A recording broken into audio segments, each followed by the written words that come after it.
Thierry Albertini, bonjour. Nous sommes heureux de vous recevoir à l'Impact, le maire de La Valette.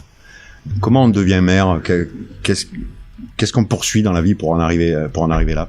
Moi, je suis élu depuis très longtemps. Oui. J'ai été élu, j'étais le plus jeune conseiller municipal de La Valette en 1989.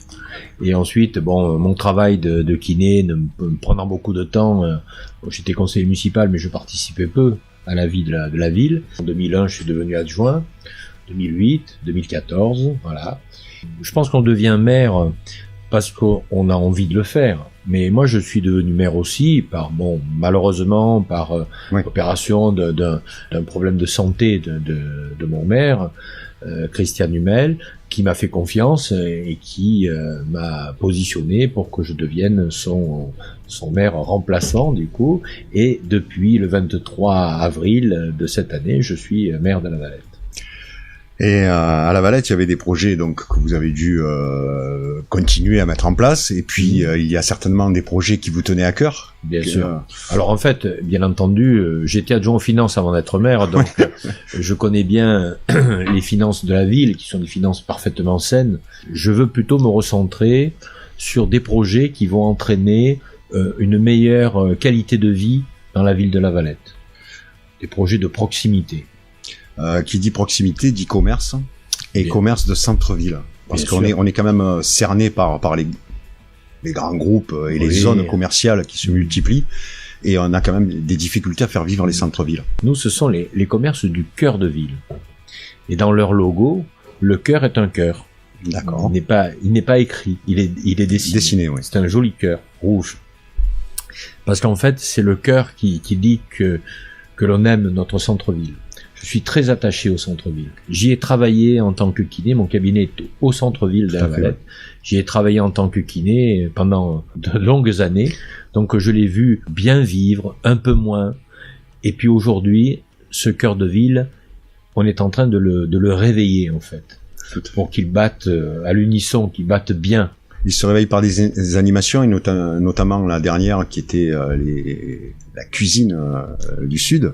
Qu'est-ce que vous en retenez Écoutez, j'en retiens que finalement cette animation, on l'a pensée au mois de mai, donc il y a peu de temps. Oui, c'est assez rapide. C'est une animation qui a réuni 12 chefs, dont 7 chefs étoilés, donc c'est pas rien. C'est pas rien. Dans le Var, c'était la première fois.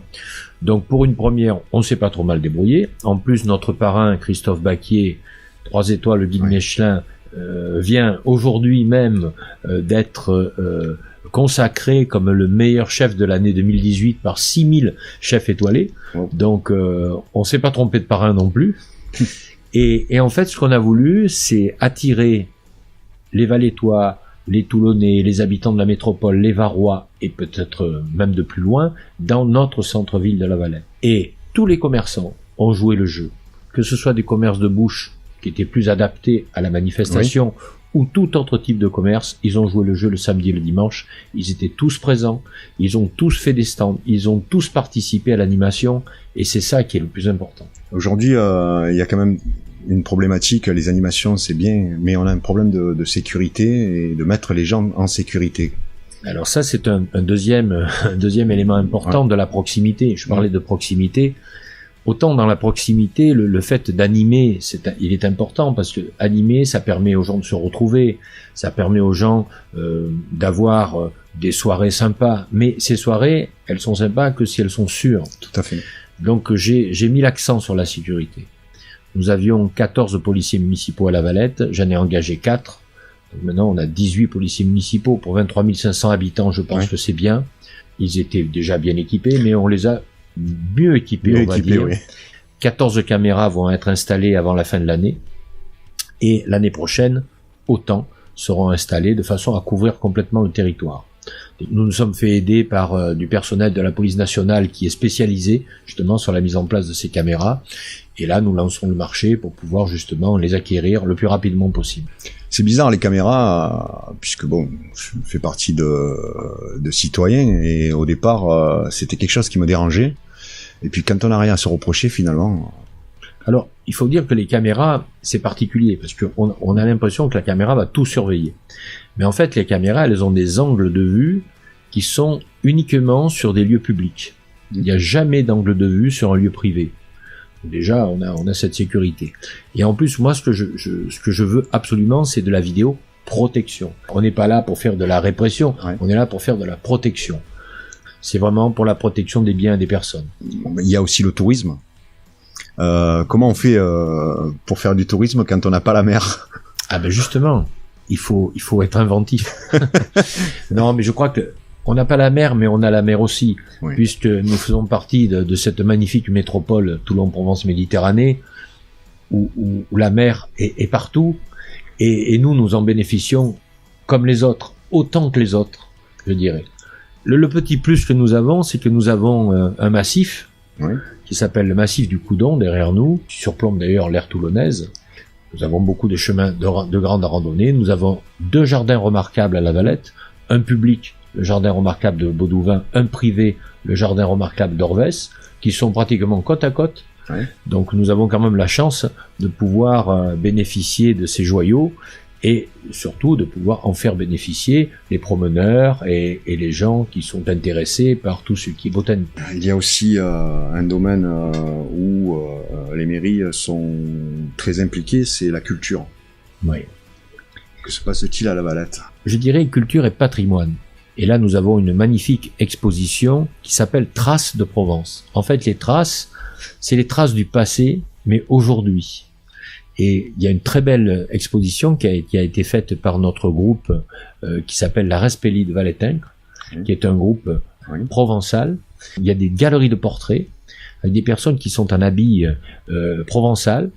Mais par exemple, on a la présidente de Toulon-Saint-Cyr handball qui est valettoise, ben elle est en habit provençal magnifique, un habit de valettoise en plus, mais elle a son ballon de handball avec elle. Vous voyez, on a voulu faire un regard neuf sur quelque chose de patrimonial. Et je pense que c'est ça, la vraie culture, c'est justement d'adapter le patrimoine à l'actualité. Et aujourd'hui, on a une jeunesse qui vit d'une autre façon.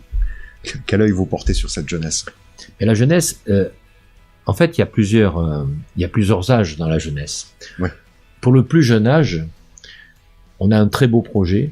C'est un centre, donc c'est une maison de la petite enfance qui va nous permettre d'accueillir beaucoup plus de jeunes enfants dans tout ce qui est crèche, halte garderie, jardin d'enfants. Ceux qui sont en âge d'aller à l'école, nous avons en centre-ville des écoles, bien sûr. Nous avons 5 écoles primaires et 6 écoles maternelles à La Valette. Et nous avons notamment dans le cœur de la ville 2 écoles primaires et 2 écoles maternelles très anciennes. Donc on va raser tout cela et on va reconstruire un nouveau pôle scolaire qui sera un pôle scolaire moderne. Il y aura un premier cycle, un deuxième cycle et un troisième cycle. Donc ça permettra d'avoir aussi une nouvelle façon de réorganiser les classes dans les écoles. Ensuite, il y a les préados. Et les préados, et là nous avons ce qu'on appelle le dynamique jeune. Le dynamique jeune, c'est ce qui leur permet de partir en vacances, d'avoir des activités nombreuses. Et il faut pas oublier aussi qu'on a beaucoup de clubs sportifs qui sont orientés vers les jeunes, justement. On a le 5e plus grand club de rugby de France. Alors je parle du rugby, mais il y a le foot, il y a le hand, il y a le volley, il y a le basket, il y a les sports aussi individuels, bien entendu, qui sont présents à La Valette. Cette grande famille sportive permet à beaucoup de jeunes, justement, de s'occuper à des sports qui leur permettent d'apprendre aussi la vie. Comment on arrive à joindre les finances et la vie associative? Parce que c'est très demandeur de finances. Déjà, les associations, par essence, ce sont des associations de bénévoles. Et tous ces bénévoles, ce sont ceux qui nous permettent d'avoir un lien social fort. Et je les remercie tous les jours de leur attachement à leur ville et surtout de leur abnégation pour ce qu'ils font. Et puis, c'est sûr que les associations, il faut les aider. On les aide de plusieurs façons. On les aide pratiquement en mettant à disposition des installations sportives ou autres. Et puis on les aide aussi financièrement. Mais on les aide et on n'est pas les seuls à les aider. Je suis conseiller départemental, donc le département aide les associations. Je suis conseiller métropolitain, la métropole aide aussi les associations. Et l'ensemble fait que cette aide est raisonnable et permet justement de tisser ce lien. Un petit mot sur la métropole? La métropole, c'est un outil incroyable. Pour les villes, en 2002, quand la communauté d'agglomération s'est créée, oui, on a appris à travailler tous ensemble, les 12 villes. Il y a vraiment un très bon accord entre ces 12 villes. Le président de la métropole aujourd'hui et le président de la communauté d'agglomération hier ne prend aucune décision sans qu'il ait l'unanimité des 12 maires. On a un esprit très particulier. C'est pas comme ça dans toutes les métropoles, je peux vous l'assurer. Et cet esprit très particulier fait que la métropole est une aide très forte pour les villes. On a vraiment beaucoup de domaines dans lesquels on peut avancer grâce à la métropole. Et on a gardé notre identité. La métropole n'a volé l'identité d'aucune ville. Ouais, c'est ce qu'on voit. Olioul est resté Olioul, La Valette est restée La Valette. En parlant d'Olioul, vous êtes attendu pour un aioli a priori. Ah oui, alors ça c'est un coup monté. C'est un coup monté. Il va falloir monter l'aioli, mais c'est un coup monté. En fait, pendant les cuisines du Sud, Jean-François Bérard, le chef à la Cadière donc de l'hostellerie Bérard, voulait absolument que je fasse la rouille avec lui lors de sa démonstration. Et il m'a dit, puisque ce n'a pas été le cas, il m'attend donc pour l'aioli des élus, que je me ferai un plaisir d'essayer de ne pas rater à Olioul. Vous êtes attendu de pied ferme par Robert Beneventi. Ah, mais je le sais. On a la métropole, il y a aussi le département. Au département, j'ai l'honneur d'avoir eu la confiance du président, qui dès ma première élection, puisque j'ai été élu en 2015 au département, m'a donné la présidence de la commission Habitat Logement du Var. Donc c'est une lourde responsabilité parce qu'il s'agit de s'occuper de tout l'habitat social du Var, de la bonne répartition justement entre habitat non social et habitat social, de donner des subventions en fonction des besoins et surtout en fonction de nos capacités à le faire. Donc c'est vraiment une expérience très intéressante. À ce niveau-là, mais à un autre niveau aussi. Parce qu'il y a une espèce de solidarité très forte qui s'est créée autour de Marc Giraud, qui lui est très fédérateur justement, et cet esprit d'équipe, d'amitié, c'est quelque chose que je ne connaissais pas et que je ne pensais pas trouver là aussi fort. On garde l'identité dans la métropole, l'amitié et la fédération avec le conseil départemental et la région. La région, pour nous, c'est aussi une aide intéressante, à la fois financière, mais aussi une aide logistique intéressante. On a fait un tour d'horizon assez sympathique. J'aimerais juste connaître votre meilleur souvenir de Valettois. Écoutez, mon meilleur souvenir d'élu valettois, je dirais. D'élu valettois. Et je pense, et ça je l'ai déjà dit, mais je pense que j'en suis persuadé. Je sais pas ce que je ferai demain. Peut-être je ferai de belles actions. Peut-être je ferai de grandes choses pour la Valette. Mais s'il y en a une dont je suis totalement fier et que c'est vraiment mon plus beau souvenir, c'est qu'avec l'association Les Amis du Coudon, j'étais un jeune élu en 1992. Nous avons créé l'association Les Amis du Coudon et nous avons réussi 10 ans après, à force de travail, à faire classer le massif du Coudon en zone protégée. Et ça restera toujours mon plus beau souvenir. Même s'il y en a d'autres qui se greffent, je pense que ça sera celui-là le meilleur.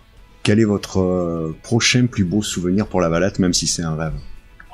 Mon prochain plus beau souvenir pour la Valette, c'est que la Valette reste telle qu'elle est aujourd'hui, qu'elle s'embellisse et que les Valettois soient heureux d'y vivre. Maintenant, c'est un peu plus intime, votre passion.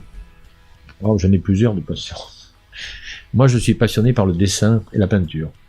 Donc, quand j'ai un petit moment pour me détendre, je dessine. La place de la famille?